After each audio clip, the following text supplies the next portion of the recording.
hate you. You hate me because I'm right. This is episode 140. Is this really 140? Pretty sure. Wow, we've been around a while. Too long.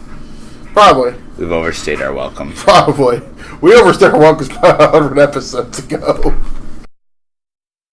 Did anyone ever enjoy this podcast? I mean, I do. You do, for the most part. Sometimes. We got a few people out there that do. Crotch. Crotch doesn't listen to this.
Hashtag get Regal a place in Rock's basement.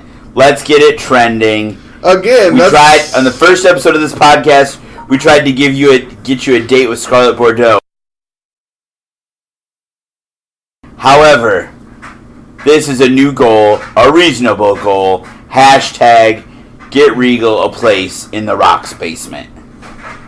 I still like hashtag give Regal a chance at Scarlett. Well, no.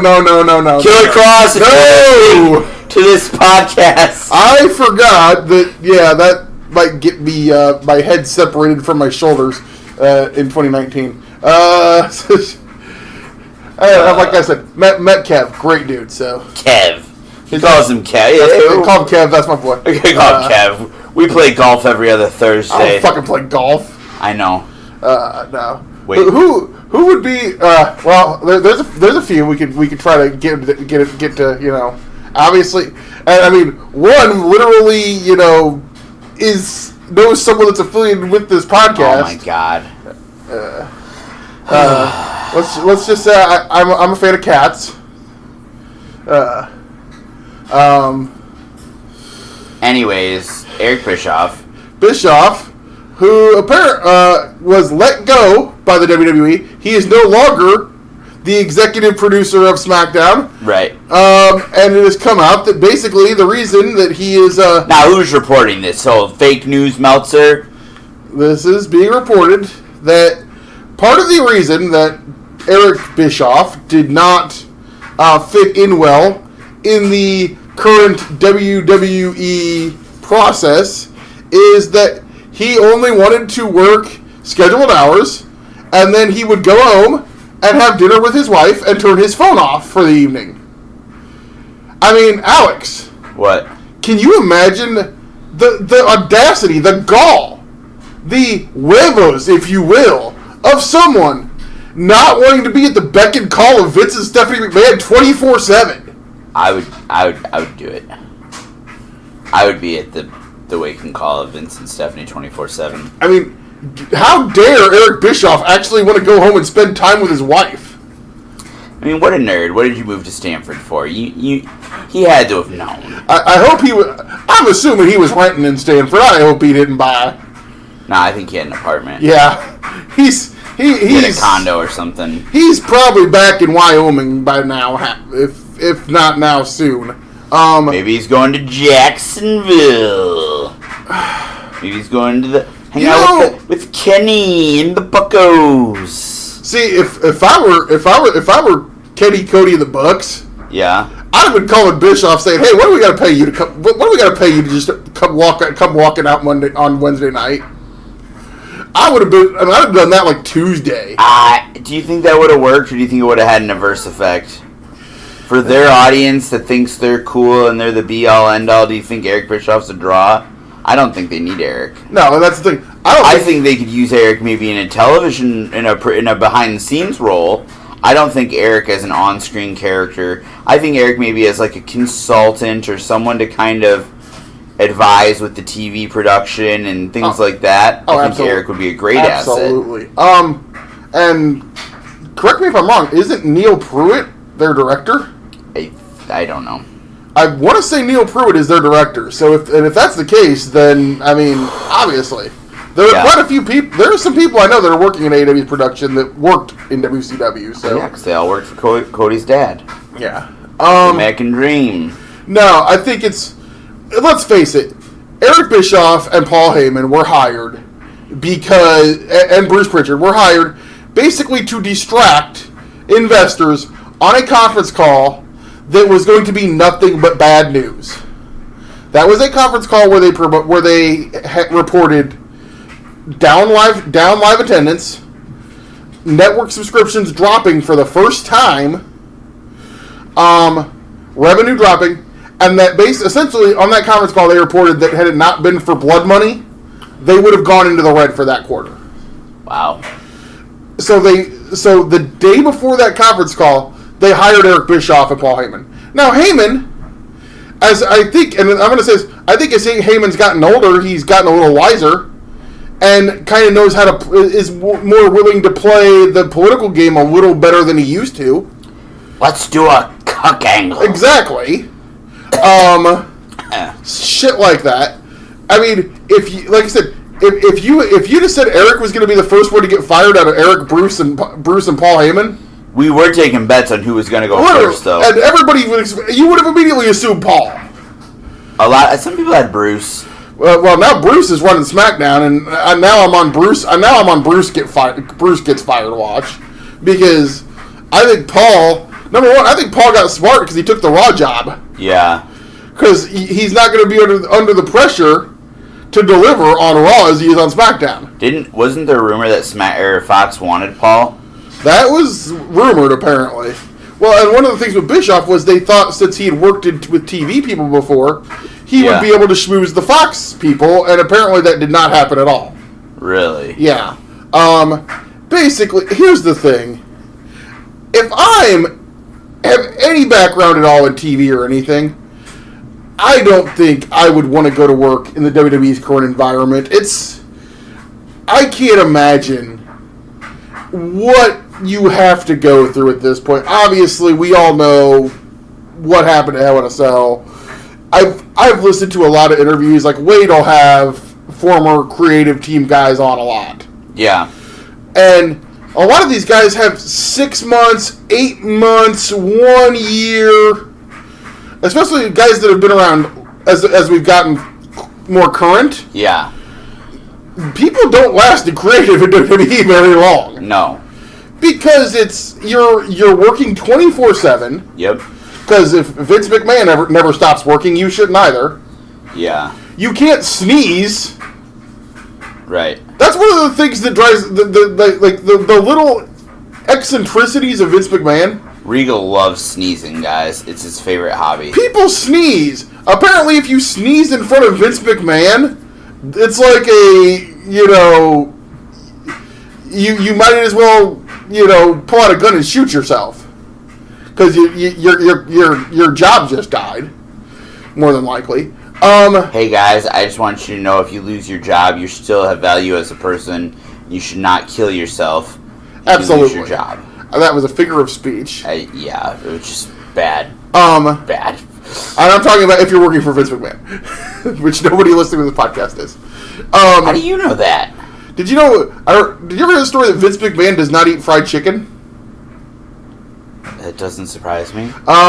Apparently Vince McMahon... A lot of healthy people don't eat fried chicken. No, apparently one of the Vince McMahon quirks, he will not eat anything that apparently he doesn't like to eat cheeseburgers. Okay. He does not like to eat anything you have to eat with your hands. Okay. Also, apparently Vince eats... And if you want to know...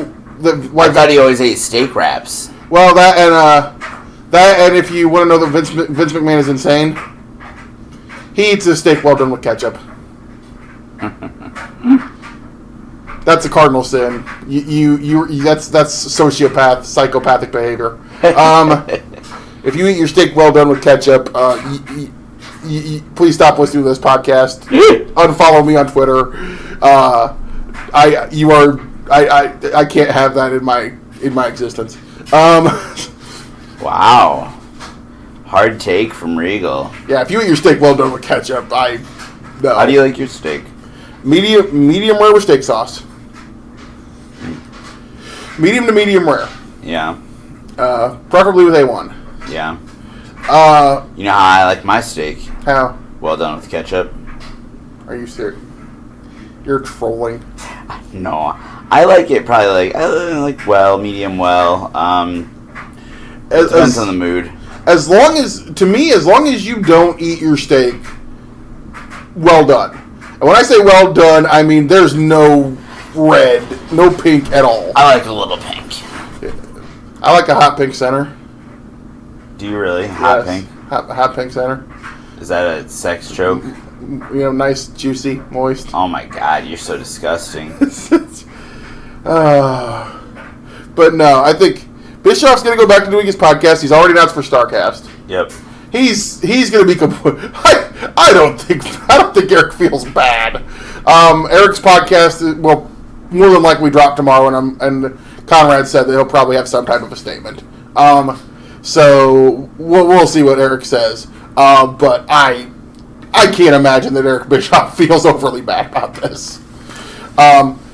Congrats to Bruce Pritchard, man. I mean, it seems like this is what Bruce wants to do. And yeah. Bruce is in a little different situation, too. Yeah.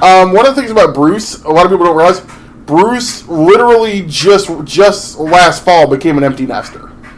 Oh, his kids went to both college. of his kids are off at college now. Yeah. So I think for him, leaving Houston and going to Connecticut and going back to work, which is, sometimes you miss it. We have to think that doing the podcast made him kind of miss it. And yeah, I think look what it. Well, hell, if you want to know what doing a podcast will do, look what happened to Tony Schiavone. Right. Tony Schiavone went from, if you even mention him on social media, he would instantly block you, to now he gave up baseball and he's going back to wrestling full time. Yeah. He blocked you if you mentioned him? Apparently, if you added him in anything for the longest time, he blocked you. Huh. So he literally, when he started his podcast, Conrad made him do a thing where you had to send an email in and he would unblock your Twitter account. Nice. Because apparently he had so many people that were blocked. No, and you want to see, because you get. I think especially those type of when you're getting those podcasts where you're getting thousands of downloads, which we don't. No, we don't. I think especially for guys like Tony, like Bruce, it kind of made them creep back into the business, because also remember at one point Tony was gonna end the podcast as soon as his daughter Lori got married. Yeah. That he literally started doing the podcast to help pay for a wedding, to make a little money on ad revenue to help pay for the wedding. But then he started doing it, he enjoyed it, he got back in, started back up doing before they did TV, when it was just iPay-per-views working the MLW shows. Yeah. And that got him back behind commentary and finding out that he still loved it. And now he's on AEW Dynamite doing, I think, some of the best work of his career over the last 3 weeks. He sounds great. He looks great. Yeah. He seems like he's having a blast doing it, and it's great to hear him again, because I think, and we've learned it started with the podcast, but I think now, he's added this other chapter, so the last chapter of his story is not, oh, hey, I was sitting at a table in 2001 WCW literally not giving a flying fuck. Yeah. Because you go back and watch any of that stuff on the network, he is so mentally checked out at the end. Right. He's like, I'm literally getting paid. So no, I think, and like I said, Bruce, I hope it works out. I don't want to see anybody ever get fired. Right. But you think Bruce will pull a gun again? Bring a gun to work? Oh my god. Him telling the whole story of that, I was like, what? Bruce didn't actually take a gun to work, let's be honest. What did he do? I didn't forget. Bruce had a gun with him because he had to literally pack up everything he had because his house was about to get hit by a hurricane. Oh, okay. And he had to come to work. Yeah. And he asked one of the security guys, "Hey, I've got this gun," and it was in a lockbox. Yeah. "Hey, I've got this gun. It's in a lockbox. What should I do?" And the next week, he gets called in by all the heads of the company. Did you bring a gun to an event? And they fired him. So is that really all he got fired over? Essentially, well, that and the fact that him and Stephanie hated each other. Oh. You got to remember, at the time, Stephanie was head of creative too. Yeah, the good old days. Sure, we'll go with that. Actually, the Stephanie era creative, that creative was pretty decent. I mean, it was better than it is now. Yeah, exactly. 1990. Okay, what's worse, 2019 or 1995? Oh shit! I'm putting you on the spot. What's worse? 1995. See, I'm going to go the other way around. And I'm going to say, because the work is so much better now that the creative gets a little bit of a pass now. You know what I mean? That's where I'm at, I think. See, I'm the other way around. That early 90s creative still better than obviously part of it is your taste change. Yeah. As you go through life, I can't get into what they're doing in 2019. I try. I will, and like I said, I'll still watch pay-per-view. I do not make any effort at this point into watching week-to-week product from them. Yeah. I finally watched NXT Saturday morning because I had time to kill. It was literally that bad. The show wasn't bad. The Pete Dunne versus Damian Priest match is excellent this week. I will say that. Oh, I heard that match was really good. I think John G was putting that over to me. Obviously, as anybody that's listened to this podcast, anybody that follows my Twitter knows, Damian Priest is. I'm a huge fan of what he does. Let's face it, we went to that NXT house show. The guy stole the show. He put on the bet because of course he was also facing Adam Cole. So, right. But no, Damian Priest, the former Punishment Martinez, I think that night at the house show stole the show, and I'm glad to see him getting positioned as a top guy now. No, NXT this week was fine. Let's see, we're talking about Bischoff. What else? What else you got? GoFundMe Pro Wrestling. What's GoFundMe Pro Wrestling? It's not so. I mean, in 2019, it wouldn't surprise me if Did you not see this? A guy started a Facebook fundraiser to fund his wrestling show. So are you saying that he hadn't had a show yet? Right. So you're telling me that someone started a GoFundMe. Yep. To essentially run a wrestling show. Yeah. Okay. Does this person have a background in professional wrestling? I don't know. There's a guy. Okay, so it was taken down after somebody posted it and shit all over it. But yeah, it was somebody put a GoFundMe. I thought I sent this to you.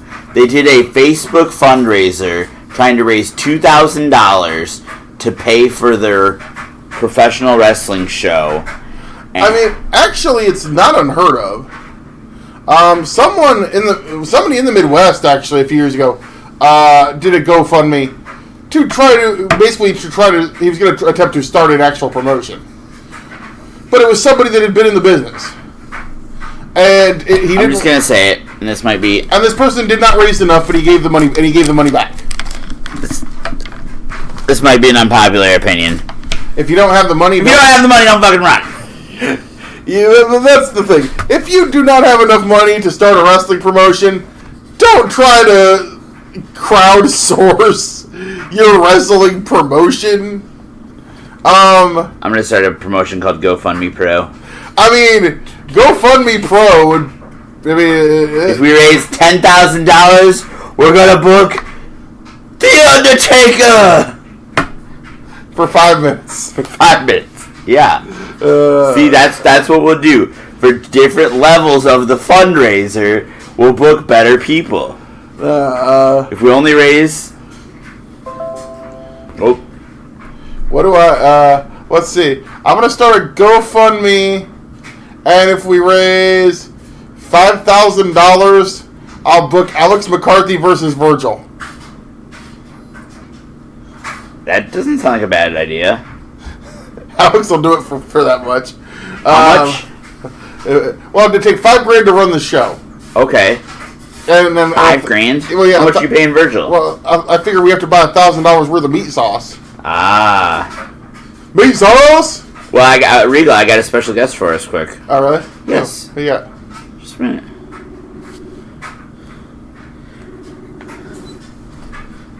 I got somebody who is running a show this Saturday night in Marshalltown. Maybe. Working on it. Maybe. Hey, bud. Hey, man. You're on off the chest of Timothy Regal. Awesome. Thank you guys so much for having me on.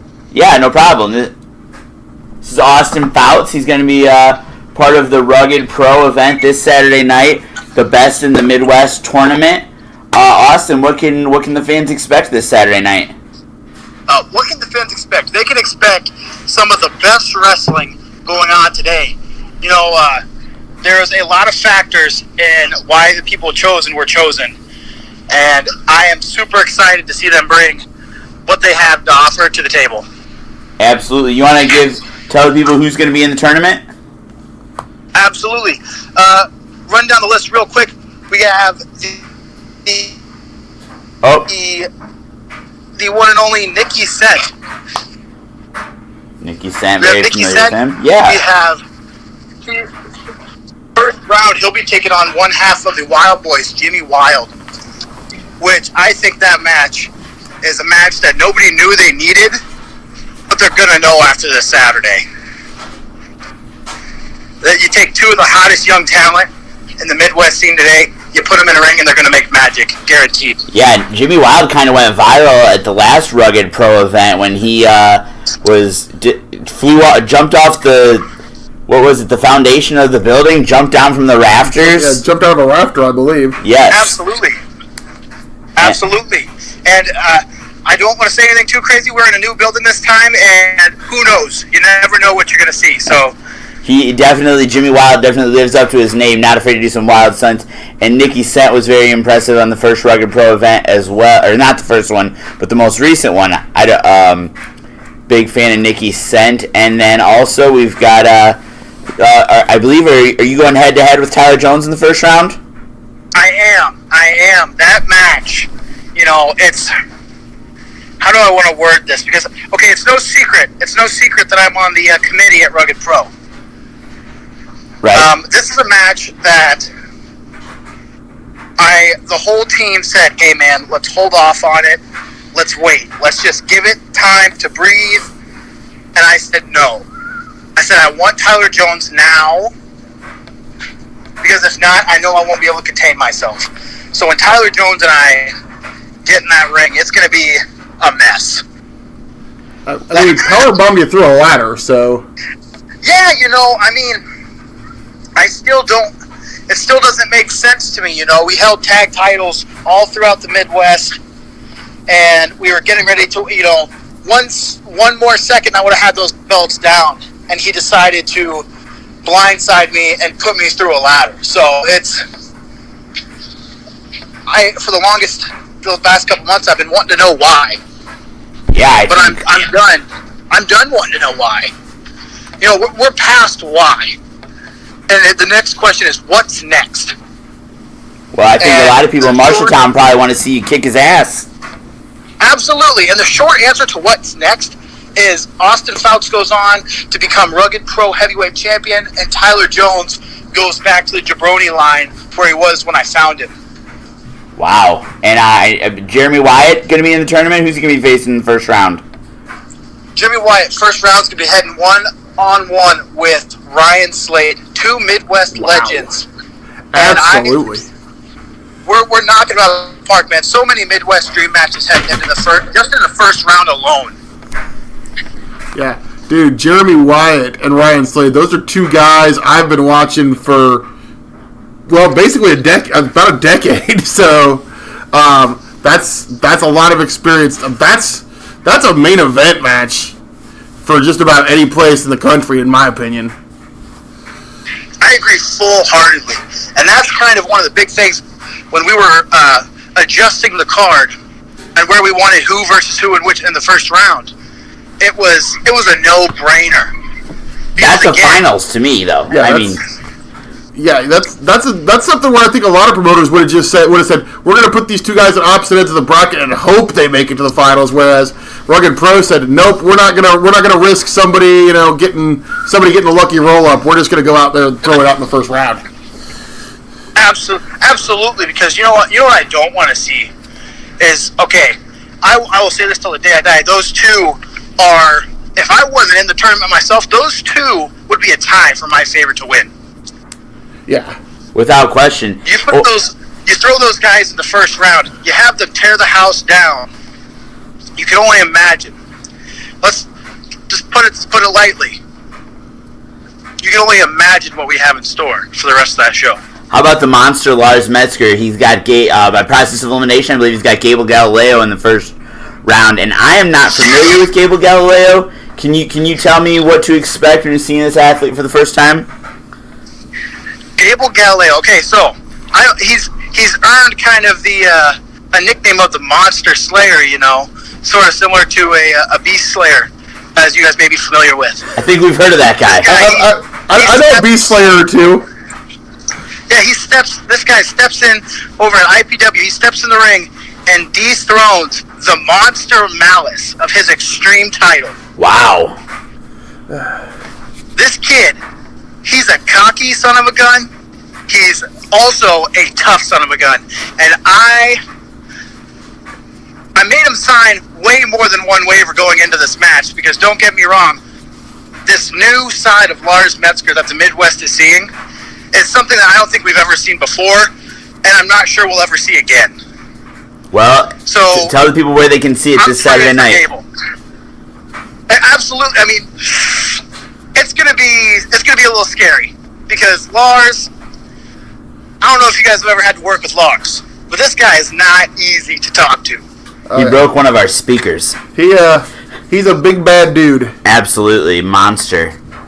So he is a spooky guy. I tried to talk to him the other day. I asked him for a promo, and you would have thought I told him I killed his family. All right, Austin, give the people that last little bit, give the plugs, let them know where they can find the show.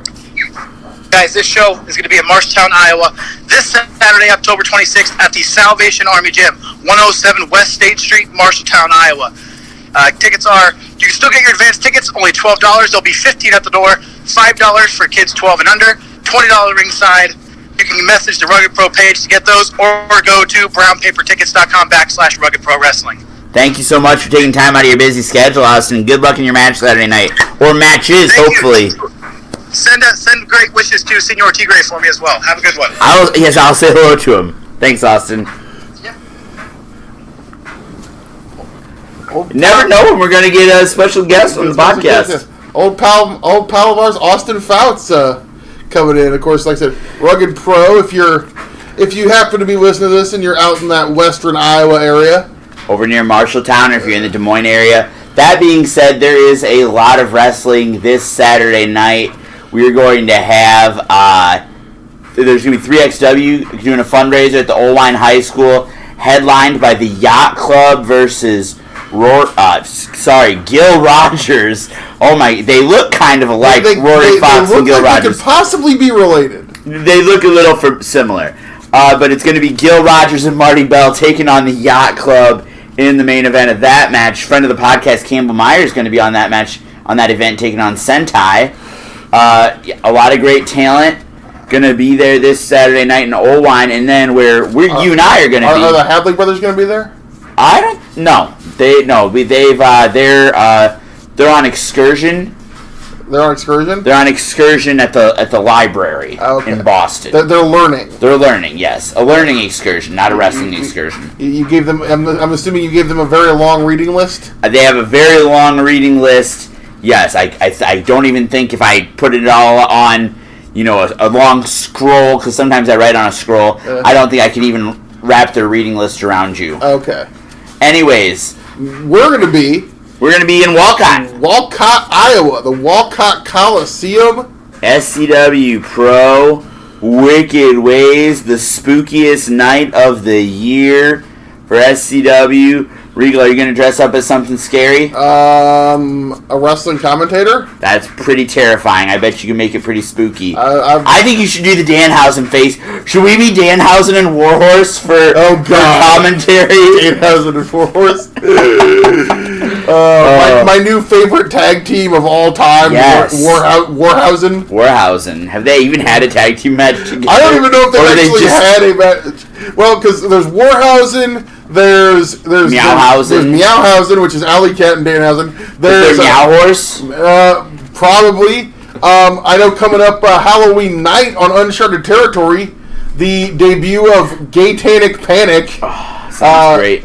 Two of my favorite wrestlers, independent wrestlers currently, Danhausen and my boy Effie, going to be in tag team action together. Gaytanic Panic. That is an amazing name. No, man, dude. So I'll talk about this for a second. We've mentioned Danhausen and Warhorse on the show before, but the guy, it's great to see two guys that and I saw Danhausen when he was just getting started.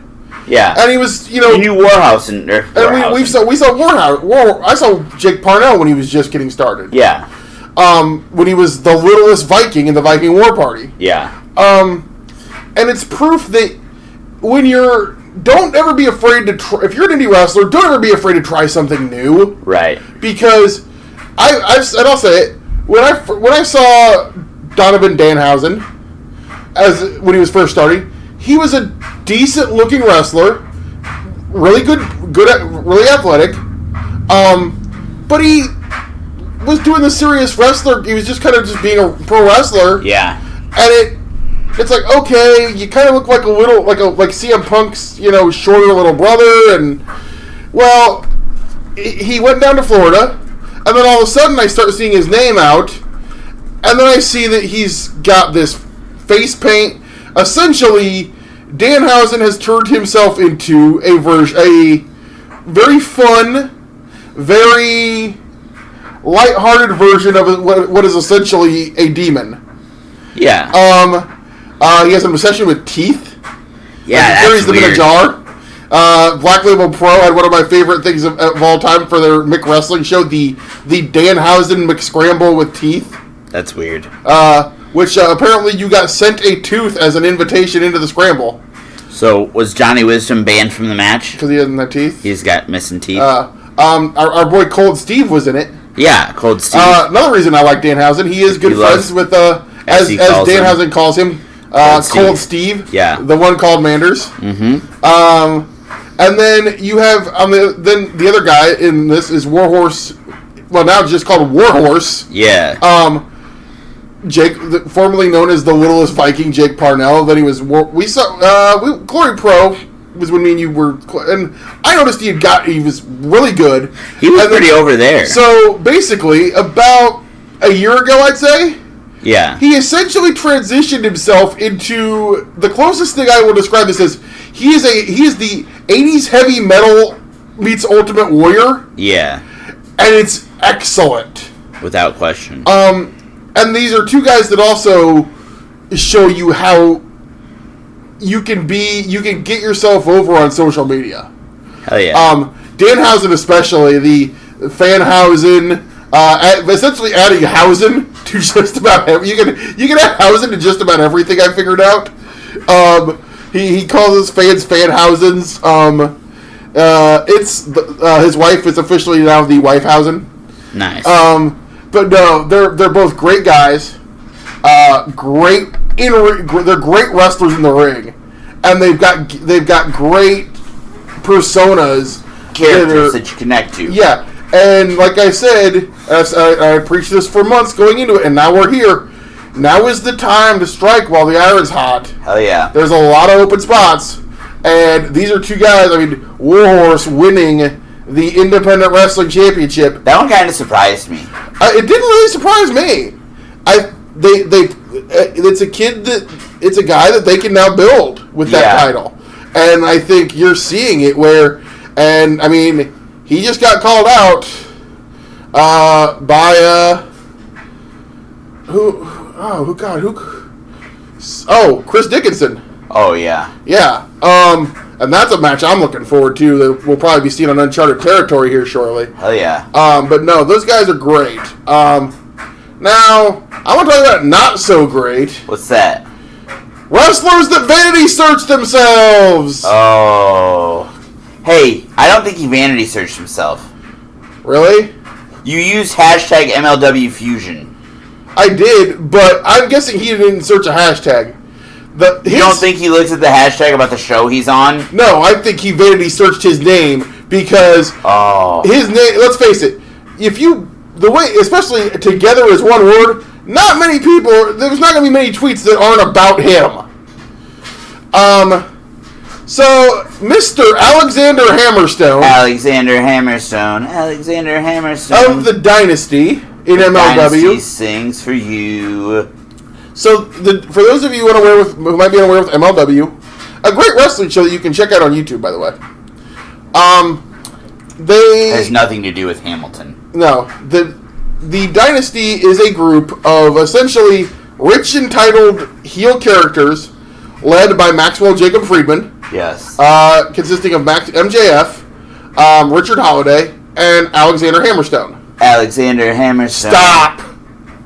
His name is Alexander Hammerstone.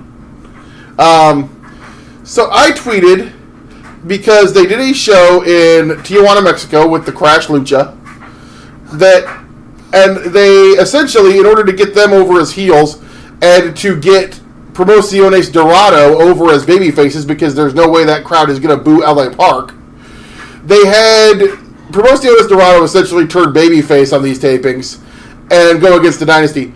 And they did a very, the gimmick is they're rich, they're entitled, they're dickheads. And I think that you could always kind of imply that these guys would be Trumpites, where essentially because they were in Mexico, they did this promo with Salida de la Renta where they just beat it over the head. Yeah. And they made it pretty blatant. And then, if that's not enough, they did another video where they were coming out of some type of a store, and Hammerstone has a bag that he won't give up, and they're like, give us the bag. He's like, no, it's mine. It's legal. They're like, dude, that's something about, I can't remember what it said, but then he said, hey, it's legal in Mexico, essentially implying that the bag was full of steroids. Is that why Mark Jindrak moved down there? Wow. Hey, Jindrak's over like a motherfucker down there, man. Is he? Oh, Marco Corleone is a god down there. So he's on soap opera too, isn't he? Yeah, he is. He's been on telenovelas for years now. Yeah, Marco, the former Mark Jindrak, now Marco Corleone, and that's why he's living so high down there. Not hot. He's living, high on steroids. He's making so much money down there that he won't even come up and take a U.S. indie booking. Yeah. Because I think he's actually a pretty good worker now. Is he? Yeah. No, he. Anyways, Hammerstone high on steroids. They're basically doing this gimmick down there where that's kind of hinting that Hammerstone's on steroids. So I tweet out, and this wasn't the only thing that was weird about this episode. So I kind of tweeted out a list of this stuff and said, "Man, MLW just really weird this week." And I said Hammerstone, and he tweets me. He replies to the tweet with a, "Oh yeah, well keep in mind this is what you look like." and post a picture of my profile picture on Twitter. Which is taken in my house. Which is actually taking right about where you're sitting. Dang, I mean, that's probably the most views my house has ever gotten. Okay, first off, here's the thing. I didn't at Hammerstone. I didn't in any way bash Hammerstone directly. Maybe he's the booker. He's not the booker. Court Bauer is the booker. No, I thought. Well, Greenfield was. And Greenfield was doing promotion. Okay. No, it's what's his fuck? It's Barney Purple Dinosaur. Is it Saint Laurent? Yeah, it's MSL. Oh God, no wonder it's He's bad. always been the booker. I'm pretty sure. Well, Bruce was there for a while too. Bruce wasn't booking though. Bruce was doing production. Okay, but either way, I just thought that the creative on this episode wasn't as good as what it normally was, so I tweeted about it. Not that it was bad, that it was kind of odd. And he does that, essentially. Keep going. Essentially tried to shame me for being, not the best looking guy, which, I mean, holy shit, you're going to shame me for being not good looking? Oh, well, guess what, fucker? I look at myself in the mirror every morning, I already know that, okay? You don't got to tell me that I'm not as good looking as Alexander or that I don't look like Alexander Hammerstone. Alexander Hammerstone. Stop it! God damn you! It's so catchy, I can't help myself. But I'm sure that you're gonna use that he would use the excuse. Oh, I'm just working the gimmick, brother. And he hopefully he was. I don't have any ill will towards Hammerstone. God, who did he work? There was an episode a few weeks ago where they actually showed one of his matches from Noah. Because he was in the Noah, whatever they call their equivalent of the G1. And had some, from what I heard, had some pretty good matches. The guy's a good worker. I mean, and we saw him at Dream. He was at the end of Dreamwave. He's going to be at Dreamwave. Is that Saturday, by the way? Yeah. Shit. It's also Saturday. Yeah, there's also that Saturday. Dreamwave Wrestling in LaSalle. If that would probably be where I would be if we didn't have to be. If we were not going to be calling the action at SCB Pro. I'd be at Rugged Pro Best of the Best tournament. Yeah, that would be pretty good too. There's also or 3XW. There's also SCI this weekend. That's right. That's a little bit of a drive, but yeah, I probably wouldn't. There'd have to be a lot not going on for me to go down to Tennessee. But who is going to be at the SCI? The one called Manders. Yep. Taking on Kurt Stallion. Yeah. Hopefully the commentator won't get sick.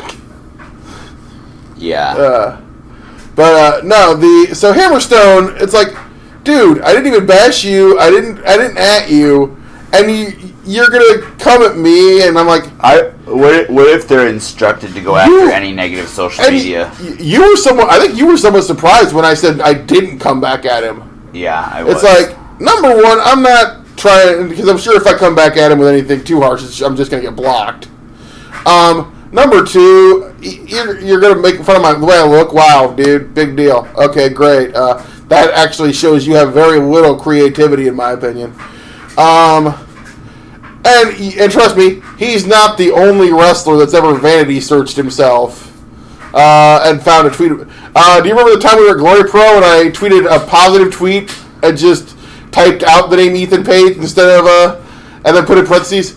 I don't even have to worry about adding him because I know Ethan Page is going to vanity search himself and like this tweet eventually. Yeah. And literally 10 minutes after his match, he liked the tweet. Yeah. Because Ethan does vanity search himself, but Ethan's cool. Might have Google notifications set up too. Ethan's cool. I love Ethan cool Page. It's cool when Ethan, our boy Ethan, our friend, he can vanity search, but Hammerstone, because it was something negative. Fucking people who vanity search. Fuck wrestlers who vanity search. You contradict yourself a lot. You can't vanity search yourself. I know. Actually, I'm the third most famous Alex McCarthy. I can vanity search Timothy Regal. I cannot vanity search my actual name. Mark. Fuck you! No, there is a stand-up comedian who actually shares my shoot name. He's pretty funny, by the way. Yeah. Not as funny as me, but he's pretty funny. Hey, you're always complaining about your job. Why don't you get a job as a stand-up comic then, if you're so funny? I mean, I'd walk up on stage and the crowd would be like, "Oh man, fuck! When did Ralphie May shave his head?" Who's Ralphie May? He was a really fat stand-up comic. He's actually passed away now. Oh. So he probably shaved his head when he died. Asshole. That used to be my joke when he was alive, by the way. Oh, okay. You know, we talked. Not that funny. We talked about the. I'm hilarious. We've got more topic requests. What are we? Oh, are we getting topic requests? Yeah. I didn't know we actually got any. Somebody asked us to talk about Livewire.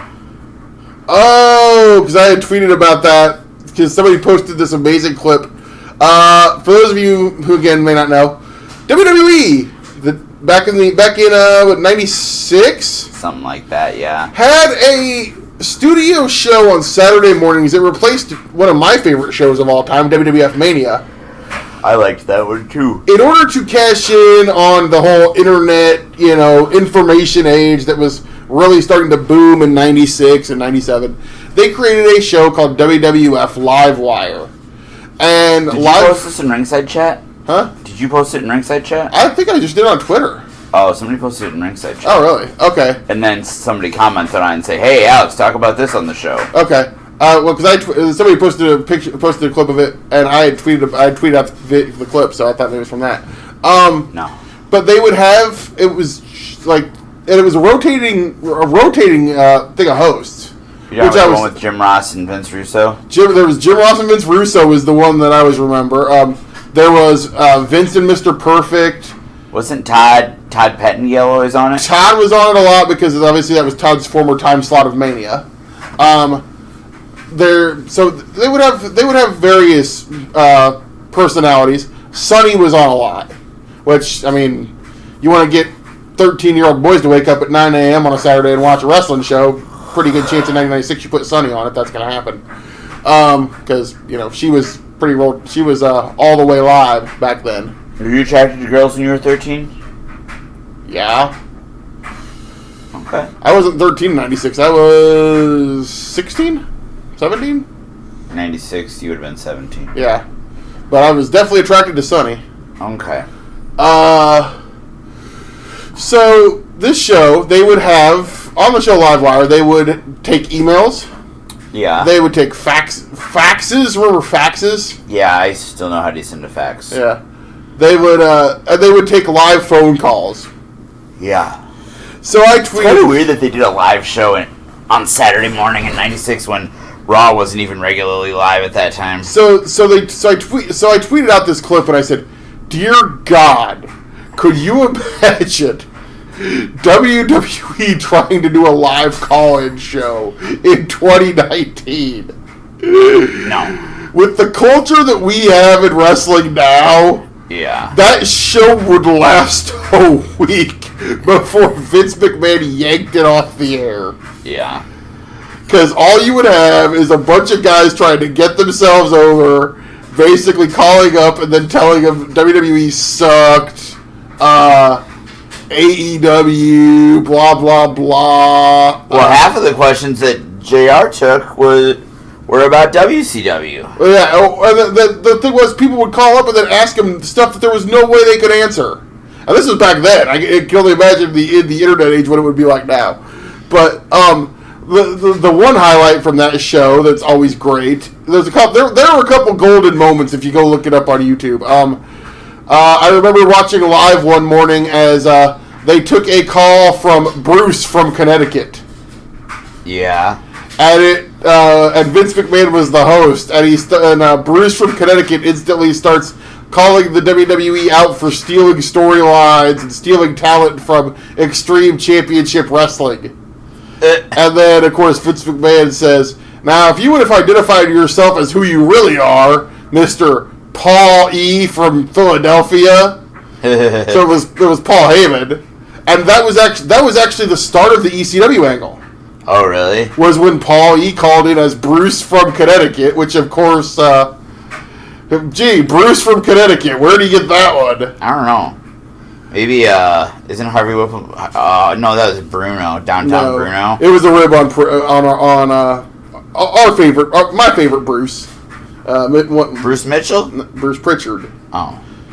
Fuck Bruce Mitchell. Whoa. What's wrong with Bruce Mitchell? Greensville jackoff. Wow. No, Bruce is fine. You're in bad mood. No, I'm in a good mood, actually. Yeah. I'm having fun. It's a podcast. We're trying to be entertaining. I'm trying to be entertaining. Yeah, Don't know if I'm succeeding, but I'm trying to be you're entertaining. trying. No, Livewire. Jesus God. I can only imagine what that would be like in 2019, dude. It would be so fucking... Like I said, it wouldn't last 2 weeks at this point. Nah. There's no way. Hey, your dryer's done. Thanks. You can go fold it. No, definitely not. So the next thing we were asked to talk about is Where did we get all these ideas from? Facebook. Oh, okay. And I've got some too. Okay. So we were asked to talk about college football. So I'm going to read some college football scores. Iowa, ranked 20, defeated Purdue, 26-20. Did this come from somebody named Steve? No. Oh. Auburn defeated Arkansas, 51-10. Arkansas! Illinois defeated 13th ranked Wisconsin, 20. Woo! Iowa State picked up the victory against Texas Nobody Tech, cares. 34-24. Nobody cares about Iowa State. 4th ranked Clemson defeated Louisville, 45-10. But hey, did you hear about Iowa State's cafeteria? What? You gotta be careful when you're in there. You might get sent a pic. What? I don't get that. My brother goes to Iowa State. Clemson picked I'll explain that one off air. 7th ranked Florida picked up the victory over South Carolina, 38-27. Oklahoma, OU, 5th ranked, defeated West Virginia, 52-14. 2nd ranked LSU picked up the victory over MS State, 36-13. App State ranked 21. Stop. That's enough. Go Iowa. The Hawkeyes rule. Nobody gives a shit about Iowa State. And, yeah, that's all I got to say about that. You got any other topics? Number 1, Alabama. Nobody cares about college football. Thank you. My point exactly. Except me and Steve Manders care about the Hawkeyes. That's all you need to know. I had some more topics on my sheet. And then there's some more, but I'm going to save those for later. All right. Take a breath. Show notes. Here we go. How about that new 2K? It looks like shit, and I'm not buying it. Why does it look like shit? The graphics have gone backwards. Yeah, what's up with that? Does anybody know why? New developer. Oh, really? Yeah, Ukes is not making the game anymore. Oh. And it looks like shit, and I am not spending my money on it. Is it Midway? It's not. It's still 2K. Oh. It's still 2K games, but Ukes was the house that actually would produce the game for them. Yeah. Apparently I don't know who is doing it now, but yeah, they have a different one. And I'm sorry, the game literally looks like trash. Why are they doing that? It looks like they went back like a generation in video gaming. That's literally what it looks like to me. It does look real bad. There is literally one reason that I may eventually end up getting this game. They got women's career mode? No. They have announced that there will be a DLC pack, Alex. Yeah? With Lance Catamaran. Oh, really? And Southpaw Regional Wrestling. Shit. I just sold my PS2. You mean your PS4? Whatever, yeah. No, I didn't sell it, I gave it away. I traded it. I'll see what's in that Southpaw Regional Wrestling pack. I still think Mania weekend, they just need to do a Southpaw show. You're not the only person that has ever said that to me, trust me. Right. Like, a Southpaw Regional Wrestling show would be amazing. I've said it a couple times. Mania weekend. Speaking of Mania weekend, yeah, TNA announced Impact announced the TNA is coming back. TNA is coming back one night only. A TNA reunion show or something. TNA is coming back for one night only. That'd be bro. That's a good show. Bro. God, I hate you. TNA's back, bro. I'm doing the creative, Alex. Great. What you got, Vince? You know what's gonna happen? I'm bringing back the greatest stable of all time, bro. Sex? Sports Entertainment Extreme. SEX. Wait, that also spells something else, Vince. It does? Yeah. I don't know what that is. You don't know how to spell? No, I don't know what the other SEX is. look at me. Don't you have kids, Vince? Oh yeah. Yeah, so you've had sex before. Not in a while. All right. Is this? It was in the back of the video store that I used to work at. Bro, I'm excited. You know how many swerves there's going to be in that show, bro? How many? So many swerves. Oh, okay. I'm going to swerve. The first swerve already took place. Are the great TNA stars like Jeff Jarrett, Abyss, Eric Young, Robert Roode? I can't confirm. AJ Styles. No. I heard David Young is available. David Young. Okay, I'm a big fan of David Young. Bro. What? You know the biggest swerve I pulled off? What's that? I took Josh Matthews' phone last night. Did you? Yeah. Were you recording the show last night, Vince? No, I wasn't there. Oh. I told someone to take it. Does that require leaving your house, huh? Yeah, that requires me to actually leave, New York, and I don't do that. I think you lived in Colorado. Or Colorado, wherever I live. I don't know. Jesus Christ. I gotta go, bro. Yes, you do. You mentioned him, and then he... I did not mention him. I think you did. I most certainly did not. How did he get in, then? You won't let him in, because you like him. No, I don't. He's your favorite He doesn't booker. talk to me. He only talks to you. He's your favorite booker. The reason why he doesn't talk to me is because you're... The reason why he doesn't talk to you is because you're just, like, starstruck every time he comes in. You're so excited to see him. Oh, my God! It's my favorite booker ever!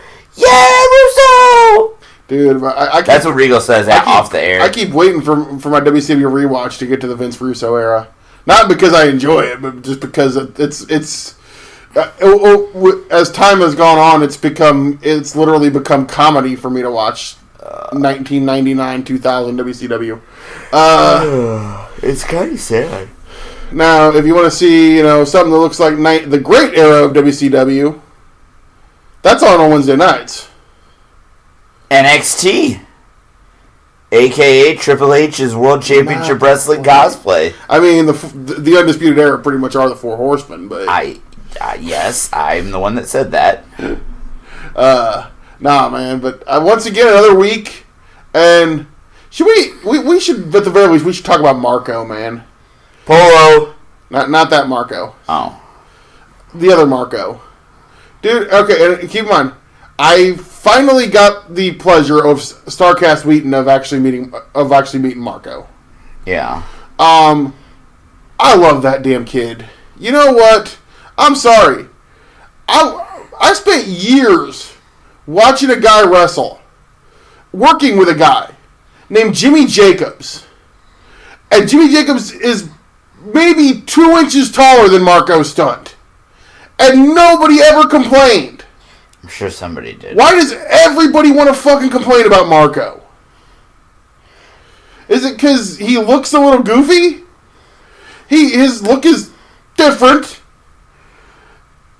The kid can wrestle. He can do amazing athletic shit for a kid his size.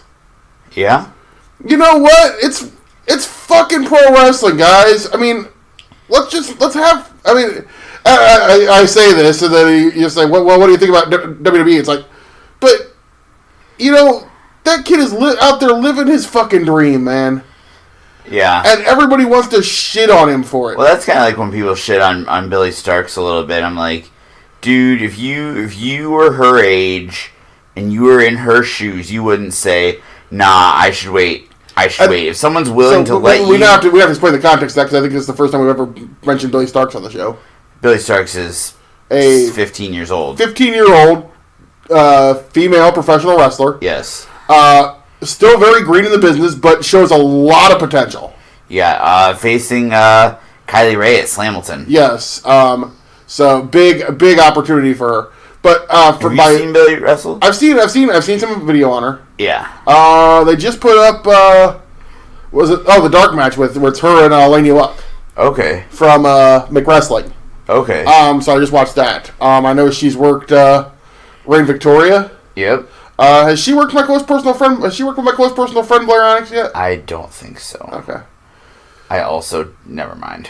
Well, you don't. My close personal friend Blair Onyx doesn't talk to you. Right. Sure. She talks to me, she doesn't like you. Yep. No, but Billy Stark's, and I mean, if somebody, and I mean, she's not the first person. I mean, people forget the Briscoes were 15 years old when they started. Yeah. The Shug was 14 when he started. Same, and Billy's 15 now, I think, but she did start when she was 14. I think she started training when she was 13. Did she? Was what I heard someone tell me. Yeah. Okay. So I mean, and various trainers have various rules. Yeah. Some people wouldn't want to train somebody that young, and I mean, I get that. But if you're her and somebody's letting you train, you would. And if you want to go for it, go for it. Right.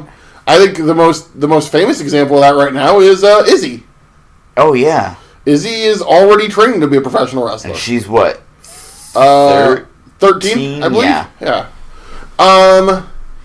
So, but no, Billy Starks, I think is a very young, talented. How do we get to Billy Starks? I can't remember now. Marco. Oh, and Marco. So here's the thing: Marco may not look traditional, but you know what? And you hear, oh, Marco doesn't look like a real fighter. Yeah. All this crap. Nobody. Here's the other thing. 90% of wrestlers don't look like real fighters. Here's the thing I'm going to tell you also. Yeah. The target audience of All Elite Wrestling doesn't care. Does not give a shit. Right. Now you're going to say, oh, well, they're not going to book in casual fans. That's not... Dude, if I'm 10 years old and I watch Marco's stunt... Yeah, exactly. Thank you. You just hit the nail on the head, man. What? They better get to work on that AEW action figure and that AEW the people video game. The people that are shitting on Marco are either A, the people who are stuck in the 1980s and think everybody has to be 6'8" and roided to shit. Yeah.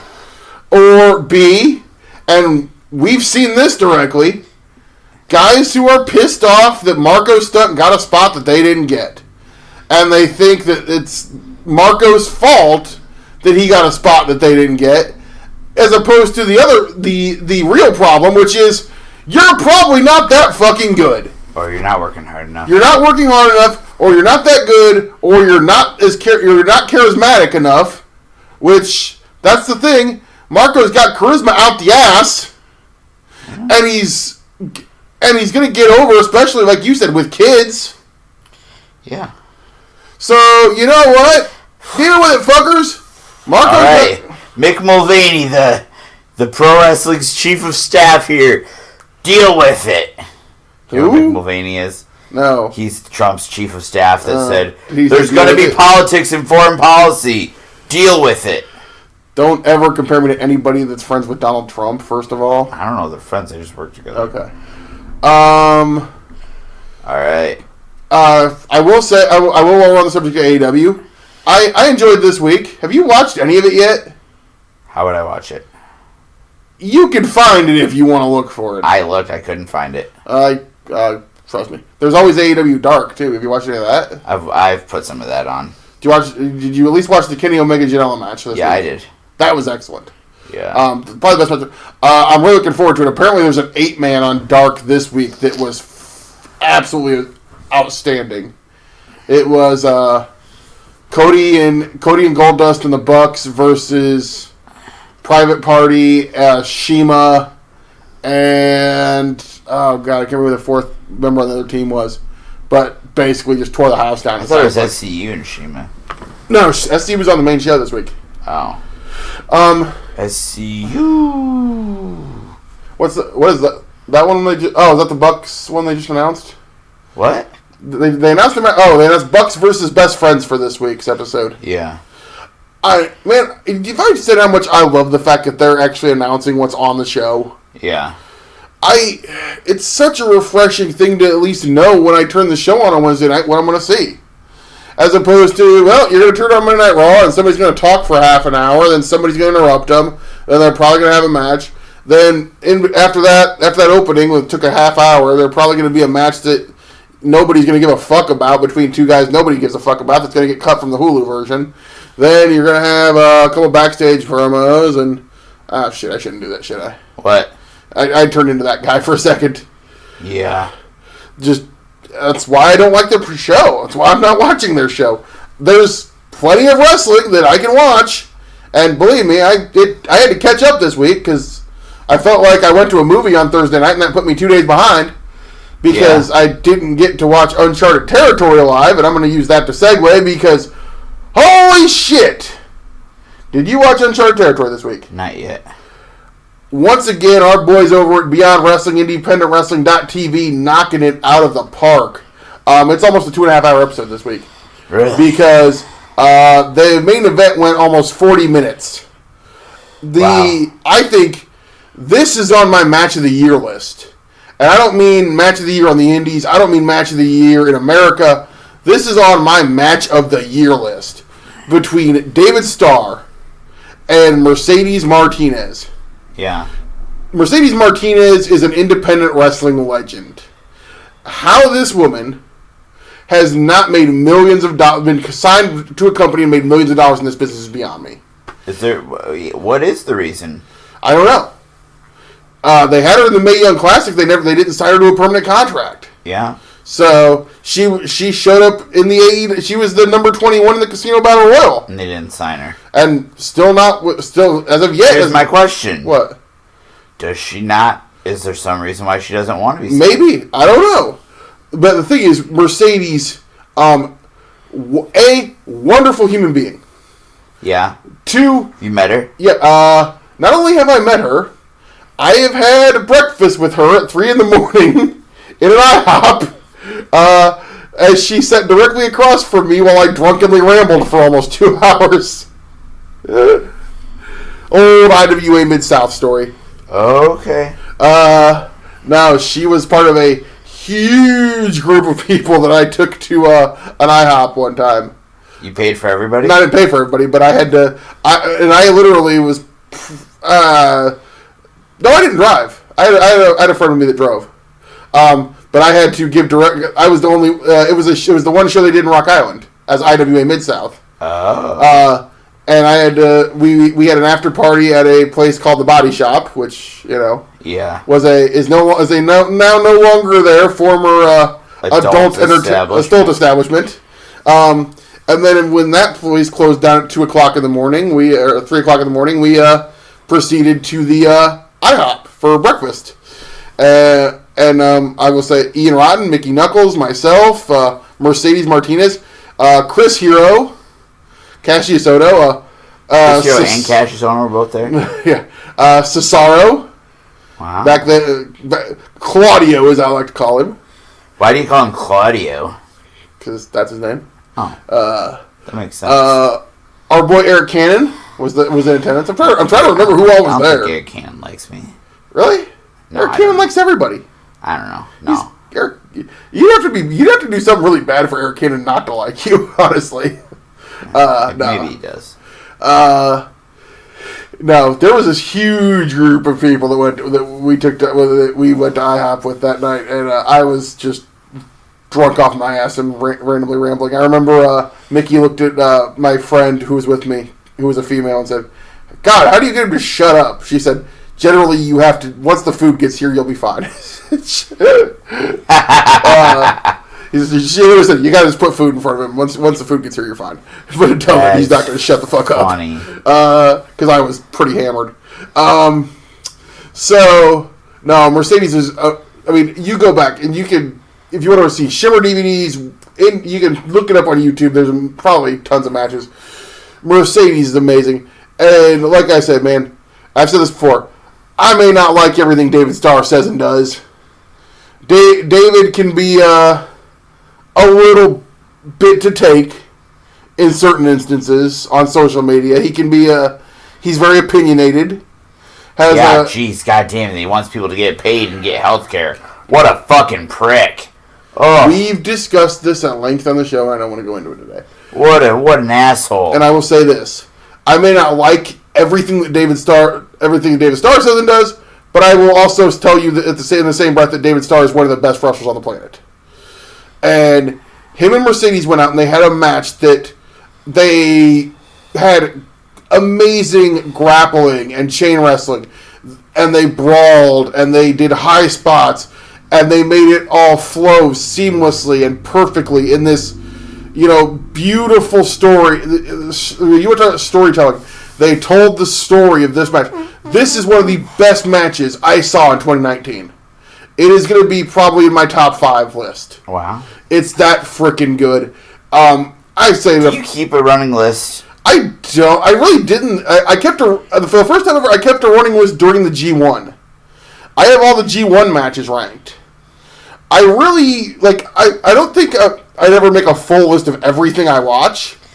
What I really think I want to start doing next year is actually making a running list of if something is really, really, really good. Yeah. That way I can tell you at the end of the year, okay, these were my top 10 matches of 2020. Sure. I can tell you what my number 1 match of the year right now is.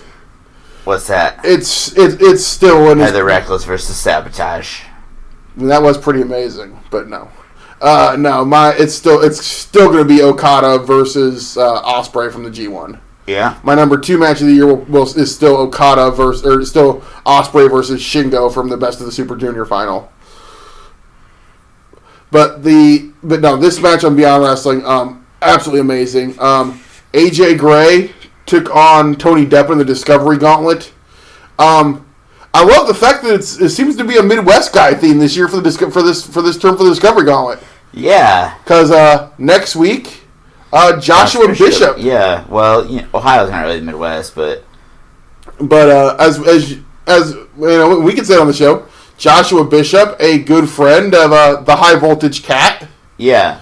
So I think, unless they got heat.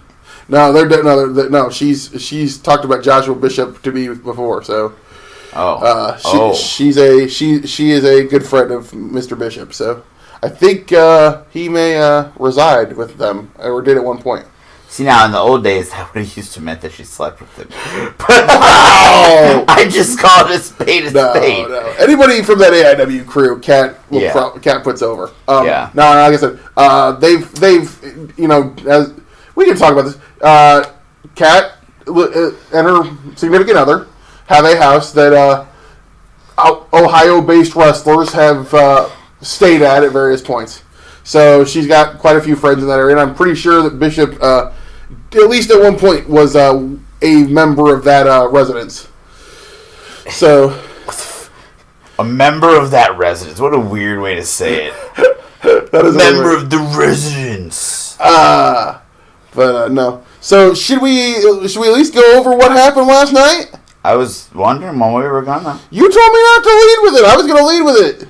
I don't like it when we go out of I order. was excited, man. I like sequence. It was a big night at the Muscatine Boxing Club. It was a big night at the Muscatine Boxing Club. Another great crowd in Muscatine. Yeah. Dude, that Muscatine crowd is loud. It's loud. I think it's also the building. I think that building is loud. Yeah, the building, it just reflects the sound waves. Because it is a metal roof building, so yeah, I think the acoustics are good. Amazing acoustics. Yeah, so it makes the crowd sound absolutely... Dude, they were amped up. Yeah. Because obviously, Muscatine, the home of Latin Thunder and Jared Thumb, and right across the river from the home of JP Finger. Yeah. The whole... I think the entire Thumb family was in attendance. I think the Thumb family was on one side and the Finger fam... Finger fam was on the other. What a weird thing to say. Yeah. Anyways, so we opened up with tag team match. Playa. Yeah. Oh yeah, tag team of Crotch and the front man. Big match. Ja taking on what Eddie Love, Brandon Boris Love, Jesse Love. I always want to say Ricky Love. That's wrong. That's the guy that said IPW. Yeah. Jesse Love and the 6-star a-hole. Yep. JT Energy. I like Jesse Love. I do not like Jesse. Well, I mean, I don't like him as a person, but I think he's a good wrestler. I don't like the way he constantly wants to swivel his hips at me. It's a little unnerving. Yeah, he's got some stuff going on. Yeah, I mean, him and JT were kind of they were a pair to draw to. Let's put it that way. Never mind. I can't say what I was going to say. No, this match, I did point out that we were booty guardless. Thank God. I said I heard the booty guards were so dumb they couldn't find Muscatine on a map of Muscatine. Jesus Christ, you're such a dick. I don't think a lot of the people that live in Muscatine can find Muscatine on a map. Stop. You're gonna get us debunked from Muscatine. No, I'm not. Somebody from Muscatine is gonna hear this pod. No, they're not. Who's listening to number one people who live in Shut the Muscatine fuck up. don't have the technology to listen to a podcast. Oh my God, you're such an asshole. You're such an asshole. You're just Margaret! You're making it way too easy. Oh, you gonna call out the big guns on me? Margaret! Regal's besmirching Muscatine again on the podcast. She's just laughing now. Come yell at him. I did tell your wife that there were some people I think that their family tree hadn't forked in 5 generations. You're a dick. You are such a dick. And you have no reason to be a dick. You have nothing to... You live in Illinois, a dump state if I ever been in one. And you want to besmirch the friendly, nice, kind people of Rock Island, Illinois, or of Muscatine, Iowa. You're an Rock asshole. Island is where I live. You're an asshole. Another dump. I mean, a dump. You're Muscatine. A dick. You're a dick. Anyway, we were at the Muscatine Boxing Club, and there was a tag match. And I don't want to talk to you anymore. You can do the show by yourself. Stop it. Who won the match? I honestly don't remember. Fucking asshole. Because you're too busy ragging on Muscatine. No, I'm not telling you now. You'll have to look it up at cagematch.net. Just tell me who won the damn match. No. Fuck you. This is great content, Regal. So, who won the match? You're gonna have to look it up. I'm playing Yahtzee. I know, but I'm not telling you. Yeah, you're really into this podcast. You're sitting there playing Yahtzee on your fucking phone. Yeah. You're an asshole, you know? You're an asshole. Why? Because I make fun of... Because I'm defending the fine folks of Muscatine. Because I jokingly make fun of Muscatine. No, jokingly. Were you jokingly doing it? The whole drive there and the whole drive back, the whole time we were in the town? It's fun. It's not. It's rude. It's disrespectful. It's fun. The fine people of Muscatine let All your three ass... of them. There's 2 fine people in Muscatine. Let your ass into their town, into their beautiful little titties. Beautiful little what? They let you into their beautiful little city, and you have the... That's not what you said. That is what I meant, and that counts. They let you in to their beautiful city in a nice river town, look in the river, a hard-working town, a factory town. They allow you into their nice little town, and you're just an ungrateful prick the whole time. I think you should be banned from Muscatine. No, actually, you know what? I think you should be forced to spend a week in Muscatine. Oh, God. I don't know if I You're can take such the a smell. prick. You're such an asshole. I'm joking. No, he's not. I love Muscatine. You do not. You hate it. I love the crowd in Muscatine. They're wonderful. You said you hate everybody that came from Muscatine. No. The Ritters, you hate them. You know what? You know why I'm mad at Muscatine? You hate You want thumbs. You want to get to it? You know why I'm mad at Muscatine? What? They tore down the National Guard Armory. Is that really it? Yes. That's your beef with Muscatine. Damn right. They tore down the armory, man. Made me sad. So broke now my you're heart. going to just shit on the town? Well, I mean, there's other reasons. You know who else got shit on? JT Energy and Jesse Love when they lost to Crotch and the front man, Actually, Paul Jesse. was about to get to that now. Good. I'm glad. I love inconveniencing you. No, but JC, Ja Love, Josh, Jesse Energy, the front man, Dick. Wow. I mean Crotch. Famous Dick Wrestler Crotch. From the wonderful titty of Cumming, Iowa City. Oh, As soon as I can get him to stop talking, I'll make dinner. Second match. Was an amazing match. A great match. A match. Between The man from Australia, Mr. Zeke Endino, taking on the SCW legend, the Hall of Famer, the Shug Shane Hollister. Without question. This was a great. I really, really enjoyed this match. I did too. I think, it was a wrestling fans wrestling match. I think, and Zeke Endino, man, this is a kid, and we don't. I feel like we don't put this over enough. So we obviously Black and Braves churned out some pretty good Australian wrestlers that are now making a name for themselves in Australia. Mm-hmm. Mr. Endino being one of them. Yeah. Obviously, our boy The Boot, Jackson Kelly. That's what it's all about. The Boot. Yeah. The Beach Bum Buta. The best friend of my close personal friend Blair Onyx. Oh my God. Tarly. I hate you so much. Do you have any idea how much you annoy me? Aya Rain. Yeah. Is another Australian. So yeah, we've got a pretty big contingent of Black and Brave Australia. All of the males. There's Zeke Endino. There's Boot. There's the Boot. Who else am I forgetting? I don't know any other names. Exactly. There are about 3 more male Australians, but so anyway. The wrestling names. We know their We know their real names, but I can't remember their wrestling names, so I can't call them out on the show. Yeah. Obviously, and this was definitely a case of, like I put it over, you had one guy who, is a young up-and-comer taking on the legend, and he hung with Shane Hollister. Oh, without question. Hollister did pick up the victory, but after the match, he called him back into the ring and gave him the respect and said, "You gave me a hell of a fight, kid." And Zeke Endino is a kid that I think you're going to see getting bigger and bigger as he goes forward. And man, and that Australian scene, man, people up until a few years ago, people didn't really know about it. Obviously, there are some pretty big names that have come out of that as internationally. You have Aussie Open, Robbie Eagles. Yep. Is a guy that came from Australia. Australian Suicide. There's one other. Shazza McKenzie. Shazza McKenzie, who is coming stateside again. I'm hoping. Come on. Somebody sign Shazza McKenzie. One of my favorites, Steph DeLander. Yeah. Australian. Caveman Ugg. Yeah. If you're going to say Caveman Ugg's a fun guy to watch wrestle, man. I love that. I love him. The United Nations team that we saw the Chikara final.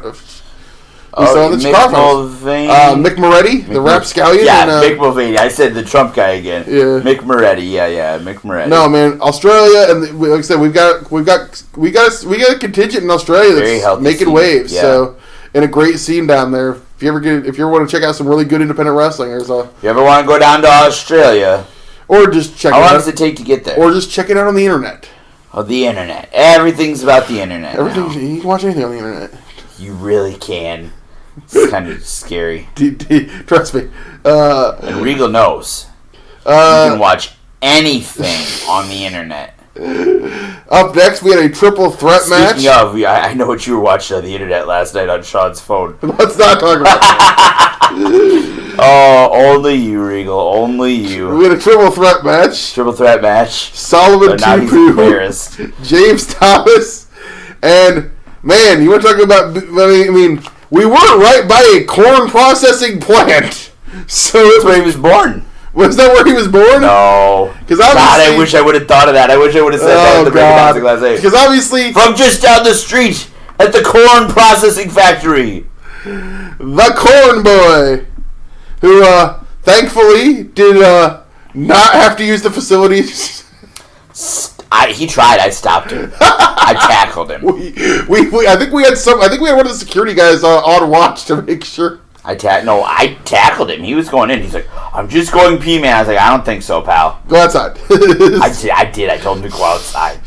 Corn Boy. We're kidding. I really don't think he did it. We're kidding. We love the corn. He was getting a little agitated because people kept accusing him of it. People kept teasing him. Yeah.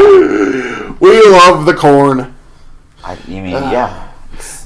Anyways, dude, the people in Muscatine, they definitely love the Corn Boy. Absolutely.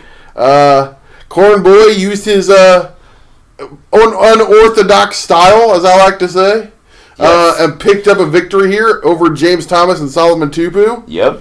And then we saw a little video from earlier in the day. Blake Wiley and Blake Wiley and Sabotage. The kid with the most punchable face in SCW Pro. Wow. He took that. Did he take that from Xander Killen? No, Xander Killen's just ugly.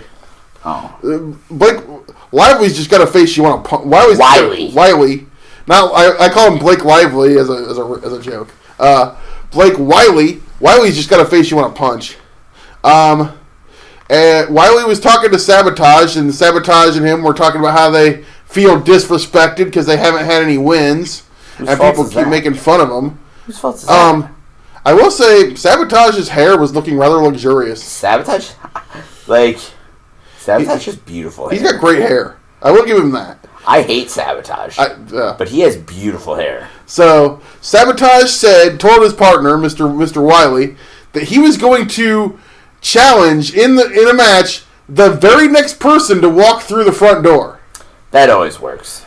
That is, dude, Sabotage. You sabotaged yourself because, trust me, in wrestling, if there's one thing we've learned is never, ever, ever say you're going to take on the person that walks through the next person that walks through the door. Yeah.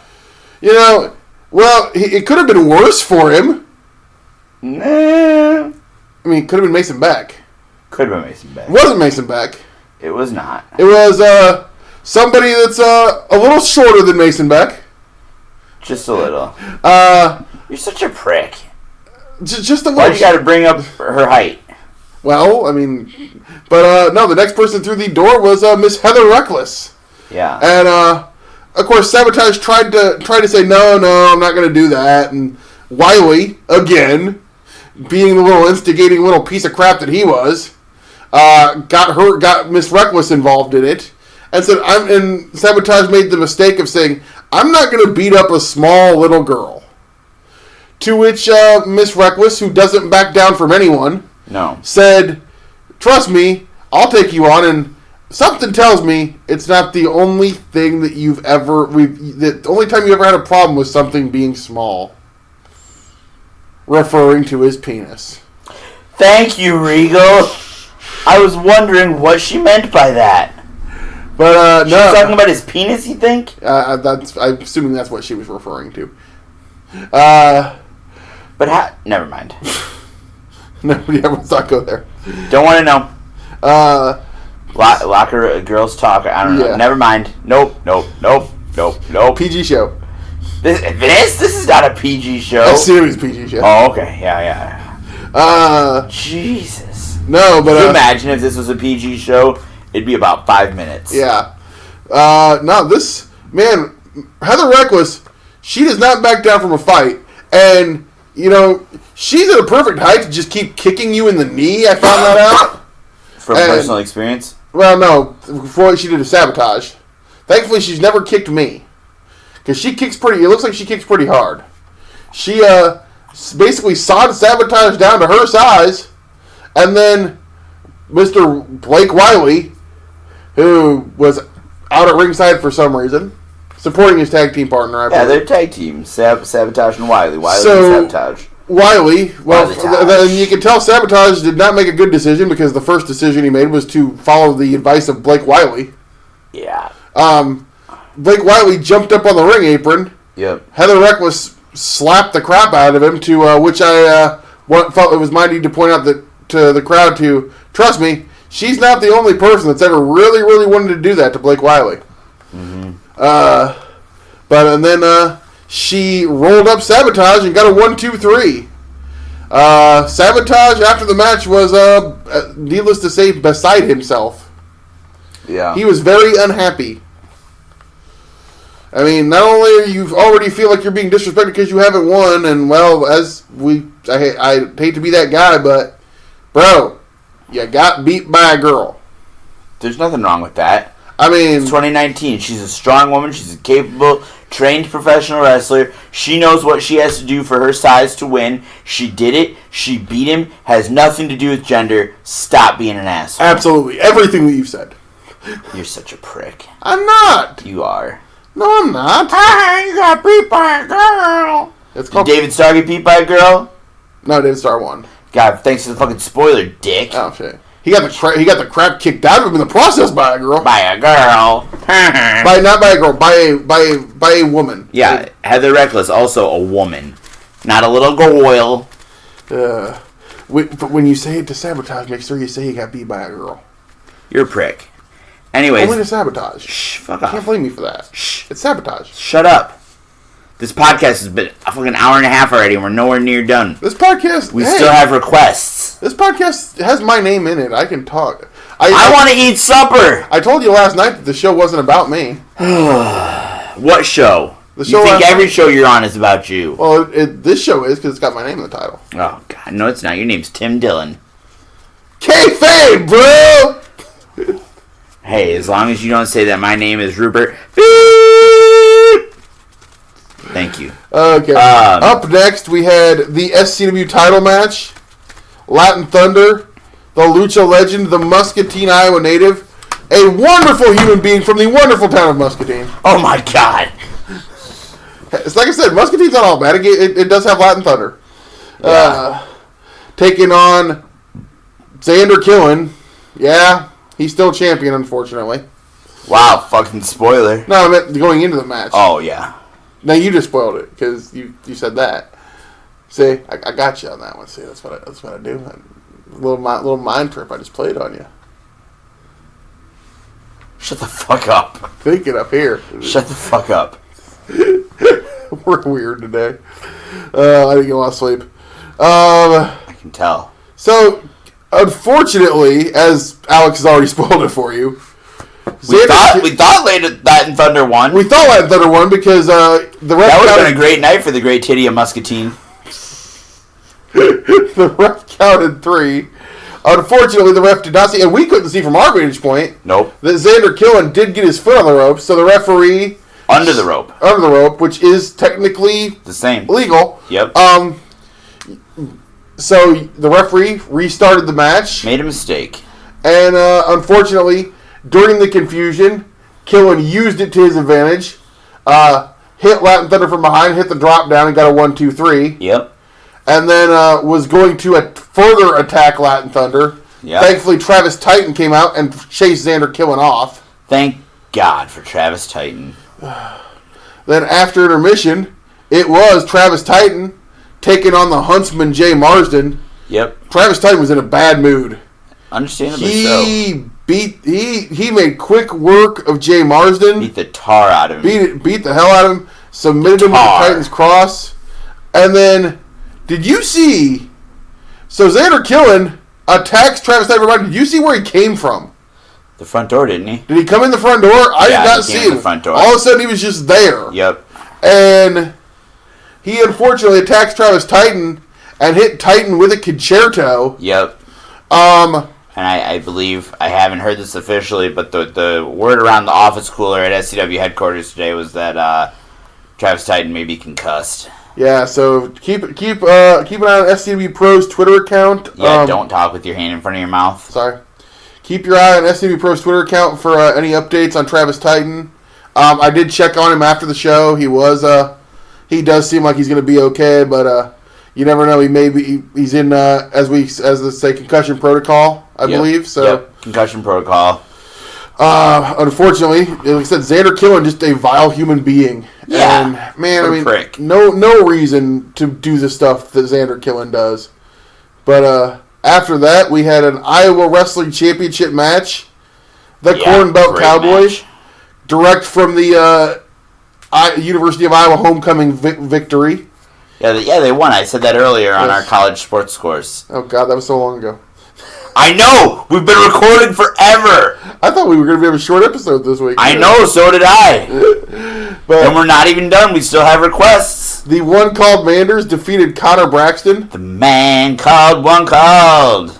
What a hoss fight, Dude, huh? this was two big dudes Total hoss going party. at it, Yep. man. I mean, I swear to God, every time I see Connor Braxton, he's getting bigger these Speaking days. of things Regal's watched on the internet, two big dudes going at it. Wow! There's a lot of hoss matches in New Japan, right? Oh yeah, well Yeah. and old school All Japan Pro Wrestling. Yeah. Because me and one called are big fans. You guys like to watch two big dudes going at it? We like to watch the big dudes like Shinya Hashimoto and God damn it. What? Well, you took it to a dirty place. You're You're a disgusting human being, Regal. I am. I am the epitome of class and elegance and excellence. Fucking Christ. I better get my boots because the shit's getting deep now. You don't have boots. Who are you for? You don't own a pair of boots. Shut the hell up. I still might have my boots. You never know. They don't fit. They probably don't. Anyways. I never had boots. Well, there's different types of boots. Yeah. But I didn't this say was wrestling boots. In all seriousness, hell of a match here. Two big dudes. I mean, two got elite level talents. Absolutely. It's so lucky sometimes. Among the two most well-traveled domestic Black and Brave graduates. We take it for granted, but yeah, we are so lucky that we get guys like Manders and Connor Braxton, Travis Titan, and Xander Killen, as vile of a human being as he may be. But no, this was a hell of a match. The one called Manders defeats what I said was his biggest challenge, literally, to date. Yeah. Man. Since he won that Iowa championship on June 29th. He's on a hell of a roll since he won that Iowa championship. I fucking know a date for once. I looked up a date. All right. Look at you're fucking cutting me off. What was the date again? You want to say it June again? 29th. June 29th. 2019. The finals of the Black and Brave tournament that he won. The best of Black and Brave.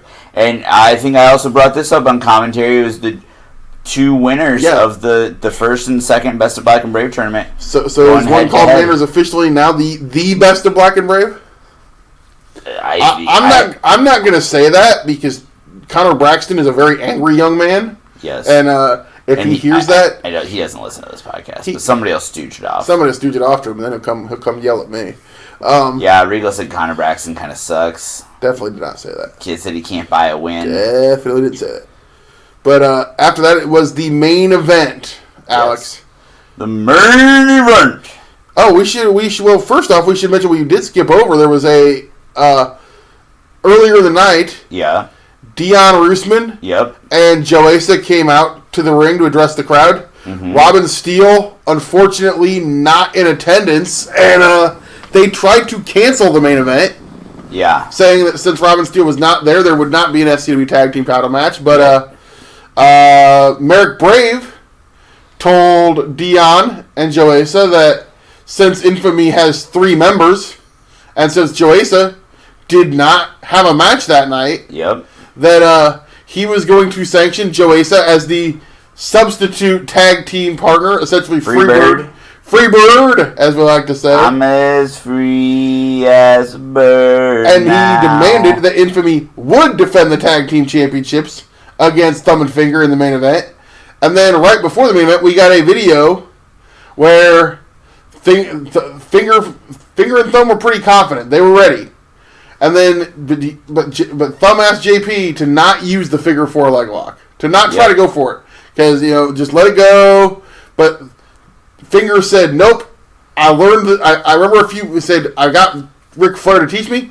Jared Thumb said, hey, my name is Thumb, and that rhymes with dumb. And I may not be that smart, but I think we got to focus here. They were ready to go. And, man, when they came to the ring, dude, Jared Thumb got superhuman strength. You see him rip his own t-shirt off? Yeah. How do you do that? Jared Thumb's strong as fuck. Jared Thumb is a very strong individual. People don't realize that. He had his competitive bodybuilding. He had his Muscatine football jersey on the Muscatine Community College weightlifting team, I think. Really? I did not know that. I think so. But he had his Muscatine football jersey on underneath his t-shirt. Like I said, there were old football guys that played football with him. The entire Thumb and Finger clans were in attendance. Dude, this crowd was rocking. They were ready for Thumb and Finger. And, man, did you see the Finger family dancing? Yes, I did. That explains a lot. Yeah. That's all I'm going to say. Let's just say the dance, I think he learned the dance moves at an early age. Yeah. I think he learned that signature, what I don't even know what to call that, the thing. The move.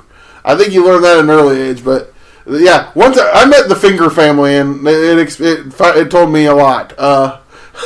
We always wondered. Nice people. They are lovely, wonderful people. As is, we love the Thumbs.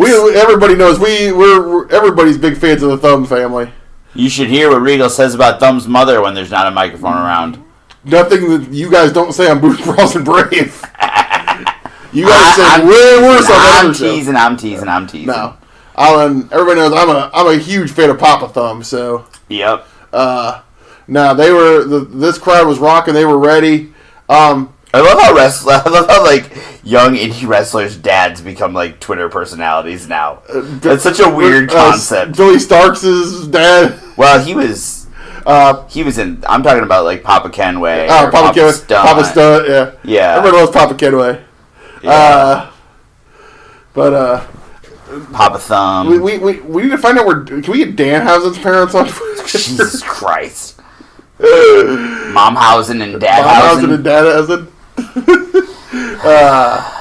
But no, this match. Do you think we could get Effie's daddy? Effie is the daddy. He has a clone that even says so. Oh God. A clone? No, yeah. Really? Yeah. Like Carlos? Yeah, Daddy by Effie. I almost bought some at StarCast. But I want to talk about this main event, man, because I want to say right away, dude. This right now it's on the list. I think this is going to be a match. If you were in attendance last night, you're going to see some votes in that for Match of the Year in SCW Pro. It was just awesome, man. Thumb and Fingers didn't give up, never quit. It was all over the place. It was crazy. Everybody was going, man. Several points it looked like Thumb and Finger had it. They didn't have it. It looked like Infamy was going to keep them. Thumb and Finger would break out at the last second. Finally, dude, Dion Roosman, it looked like it was over. They had JP Finger all by himself. Finger, they go for the spear. JP pulls Joesa into the path of Dion Roosman. Joesa gets speared by Dion. Yep. Thumb yanks Roosman out of the ring, throws him into the steps, takes him out, and then I never thought we'd see the day, Alex. JP Finger applies the figure 4 leg lock. Amazing. I couldn't believe my eyes. He got it. He finally figured it out. He got it in the middle of the ring.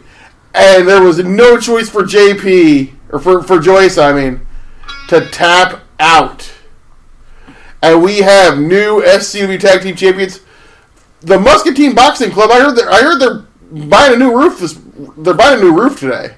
Yeah. Because that crowd blew the roof off the building. Without question. That was one of the loudest reactions I have ever heard at a CW Pro event. You want to talk about a party that I don't think they've been to bed yet in Mountain Joy, Illinois. No.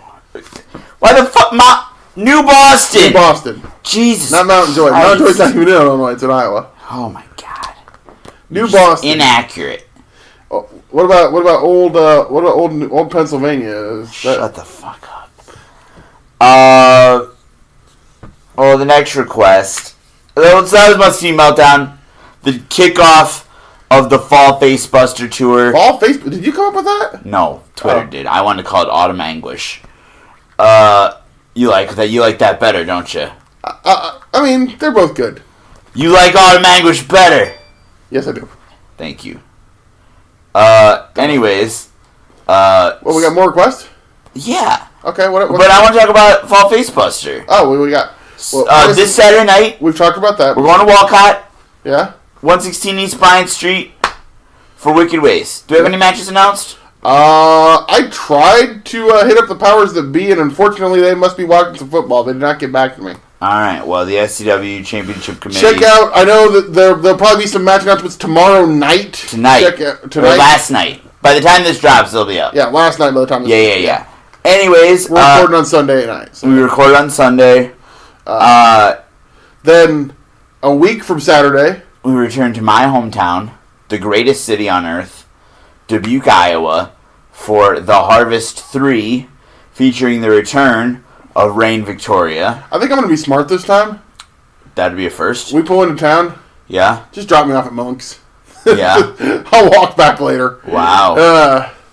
I'll be at Monk's drinking. I'll be at Monk's drinking some lattes. All right. And then ever since you made the mistake of taking me in there, now I never want to go anywhere else. I hear you. Anyways, I might go down to Paul's Tavern and get a burger finally. Paul's Tap. Yeah. Yeah. Anyways, and then November 9th. Yeah. Wildwood, Iowa City. Wildwood, Iowa City, where hopefully I will be physically capable of doing the show. I want to get hammered. That would be interesting. You got to drive us home though. Well, Margaret can drive. Margaret can drive. I want to get hammerstoned. No. Alexander Hammerstone. Stop. Never do that again. His name is Alexander Hammerstone. No. There's a million things he hasn't done. I'm going to kill you. But he has. Vanity Search Regal sent him a is. tweet. Tried to ugly shame me when I already know I'm ugly. Wow. So, proves that he ain't the brightest bulb in the box. Trust me. Anyways, the next request is that we talk about our good friend, a voice sometimes heard here on the Slam Fam Wrestling Network, Mr. Gary Freeland. He's awesome. He's the best. He said he wants to talk about how awesome or awful he is. He's awesome. I think he's fine. He talks New Japan with me. Yeah. He runs the best Facebook group that there is. Yeah, there's been times when Ringside Chat was kind of on the downturn. We cleaned it. We cleaned it up. Cleaned it up. Yeah. I think it is one of the best groups out there now. Better than those WWE apologists over at SCE. You still in SCE? I'm in SCE just to see what they post. It's dumb. Dude, I've been out of SCE for probably a year now. You can tell there are a bunch of WWE butt kissers when Stephanie McMahon goes to their tailgate. She did? Oh, you didn't see that? No. Yeah, the SCE meetup last year at last year's WrestleMania, Stephanie McMahon came to their fucking tailgate. So because it is one of the biggest social media groups for pro wrestling, but it's primarily, unfortunately, ran by nothing but a bunch of giant WWE apologists. Well, that's Whereas fine. Ringside Chat is pretty much people that are going to generally crap on WWE. What a great time to be a wrestling fan, huh? Yeah, and and everybody can like what they like. It's frustrating sometimes for us. I'll say this: it's frustrating sometimes for us if positive people like JT Energy happen to be listening. It's frustrating sometimes for us because we've been WWE fans our whole lives, and we want nothing more than to be excited by WWE product, and the fact that we're not can be a little frustrating sometimes because we want to get excited about it. We want to be behind the product. I'll shout out another member of the Slam Fam family. A great quote that I got yesterday from John G. What did he say? He said, instead of being negative and shitting on the stuff you don't like, be positive and tell me the stuff you do like so I know what you think I should watch. He told me, he's like, you watch it. He's like, you watch a lot of stuff. He's like, be positive. Tell people what you do like. What do you like? Obviously, I like AEW Dynamite. I like NWA Power. There's 3 R's. I'm still trying to figure out how that works. You know who owns at NWA Power on Twitter? At Billy? No. Who? They didn't make a Twitter account for it. Oh, really? So you know who got it? Oh, God. Who? Luke Raven. Oh, God. Oh, that sounds like a total Luke Raven thing to do. Yeah. I miss our boy Luke Raven. I do too. We should call him sometime. We should get him on the show sometime. We need to get him on the show. We need to get Mike. We need to get our boy Malice back on the show. Yeah, Rated R reunion. We need to get oh God. We need to get our boy Justin Decent would be cool to get back on the show. Yeah. Anyways. No, man, Gary Freeland, great dude. Nothing but love. So there's 2 more requests. What are the other 2? Let me tell you something, baby. It's me, the American Dream, Dusty Rhodes. Dusty, how you doing, man? I'm doing great, baby. Dusty, I was excited this week. Yeah? Did you see? Yeah, I saw, baby. I don't want to talk about that. I know you don't want to talk about. I don't want to talk about it. Let people know in case they didn't see it. But this is what you have to understand, Regal. What? The request, they didn't want to hear me talk. Oh, well, then what do you do? They want to hear me sing. Oh, well, they want to hear you sing. They request a song? Hair metal, composition of hair metal songs. So I'm going to start with Sister Christian, you're the only one. I'm the American dream and I don't know the words to this song. But that's okay, cause I'm clubbering anyway. How about? I'm going to find out whoever requested the tune. Welcome to the jungle. We got the American dream. We got everything you want. Go watch Cody on Dynamite, AEW on TNT, Wednesday nights at 7. In the jungle. Welcome to the jungle. We got the Jungle Boy. See what else I got. I wanna rock. Do. The American dream wants to rock. Do. I want to rock with Fozzy on AEW Dynamite. Wednesday nights on TNT with Cody and Brandy. I want to rock. That all you got, Dust? I think I got one more in me.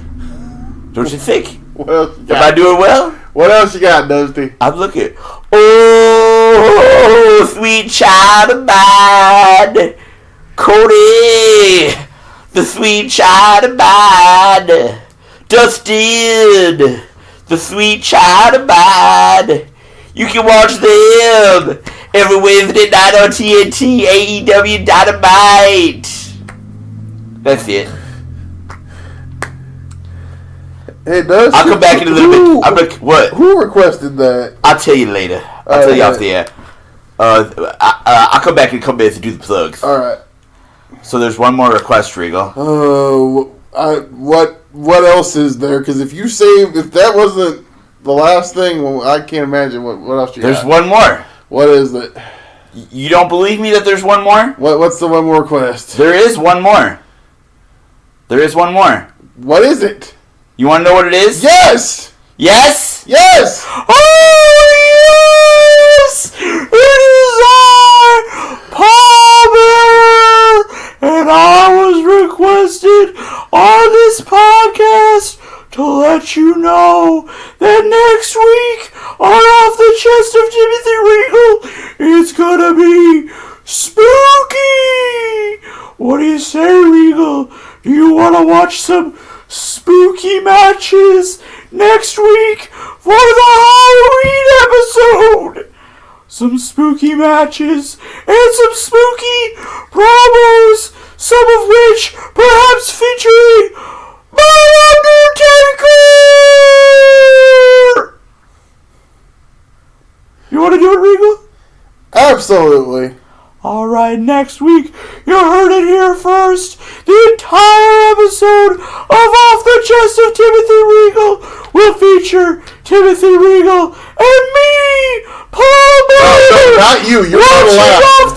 Watching spooky Halloween-themed matches and segments. Yes, Regal. If you don't leave, I'm going to call Margaret out here to make you leave. Well, we tried that earlier, and it didn't work. Do you know who I would... The thing is, Margaret doesn't like you, Paul. I think if I were still managing, do you know who I would be managing? Who? Danhausen! Do you think I would be good with Danhausen? We're both pretty spooky!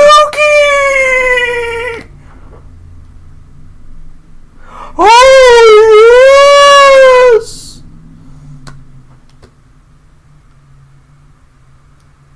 I'm back, baby. Is he gone? That's all the request, I think. Is he gone, Dust? He's gone. He gone. Are you sure? I'm pretty sure. God, I hate it when that guy shows up. Yeah, I hear you.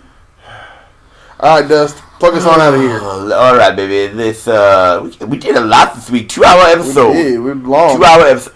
Alex asked people what they wanted us to talk about, and then they gave us a lot to talk about. They gave us a lot to talk about. Next week, you gonna watch spooky matches? Oh, yeah. Let me tell you something, baby. You are not going to watch the Chamber of Horrors. We did that. You are not going to watch the Chamber of Horrors. We're not, Dust.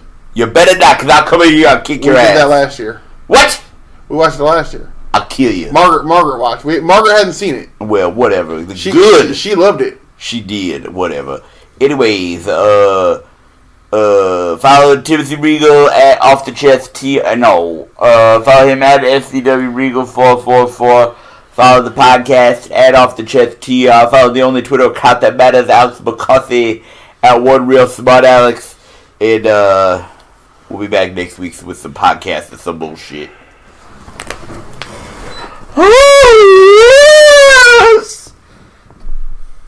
That was cool. See how look at the.